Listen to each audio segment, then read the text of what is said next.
A17 இந்த lunch back பண்ணுறாங்க. கத்திரிக்காய் காராமணி ஸ்நாக்ஸ்க்கு வந்து ப்ரோமோ கேட்டு பிஸ்தா தான் கொடுத்து அனுப்பிச்சு. இப்போ நான் குயிக்கான பிரேக்ஃபாஸ்ட் ரெசிபி தான் பார்க்கலாம். இதுக்கு வந்து பார்த்தீங்கன்னா எனக்கு பொங்கல் தான் வந்து பண்ணியிருக்கேன். இதுக்கு வந்து 1/2 கப் பாசி பருப்பு நல்லா வறுத்து ஆட் பண்ணலாம். நான் வந்து 1 டம்ளர் அரிசி வந்து எடுத்திருக்கேன்.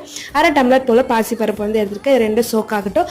இப்போ ப்ரெஷர் குக்கரில் 1 டேபிள் ஸ்பூன் கீ ஆட் பண்ணிட்டு 1 டேபிள் ஸ்பூன் ஆயில் ஆட் பண்ணி சீரகம் மிளகு பச்சை மிளகாய் ஆட் பண்ணிட்டு கொஞ்சமாக ஜிஞ்சர் கார்லிக் பேஸ்ட் ஆட் பண்ணிவிட்டு கேஷ்நட் போட்டு நல்லா சாட்டே பண்ணதுக்கப்புறமா நான் வந்து 1 டம்ளர் கரெக்டாக மெஷருக்கு 1 டம்ளர் அரிசி 1/2 டம்ளர் போல் பாசி பருப்பு இதுக்கு வந்து 5 டம்ளர் தண்ணி 5 விசில் விட்டிங்கன்னா சூப்பராக குக் ஆகிடும். இதுக்கு தாளிப்பு வந்து பார்த்திங்கன்னா சீரகம் மிளகு கேஷ்நட் போட்டு தாளிச்சிட்டிங்கன்னா பக்காவாக ரெடி ஆகிடும். இதுக்கு வந்து சைட் டிஷ் வந்து பார்த்திங்கன்னா கோகனட் சட்னி தான். இதுக்கு வந்து கோகனட் ஆட் பண்ணிவிட்டு சின்ன வெங்காயம் பச்சை மிளகா காஞ்ச மிளகா கொஞ்சமாக கொத்தமல்லி போட்டு கடலை போட்டு அரைச்சி எடுத்திங்கன்னா சூப்பரான தேங்காய் சட்னி வந்து ரெடி. ஃபைனலாக கடுகு உளுத்தம் பருப்பு கருவேப்பிலை போட்டு தாளிச்சிங்கன்னா பர்ஃபெக்டான சைட் டிஷ் வந்து ரெடி ஆகிடும்.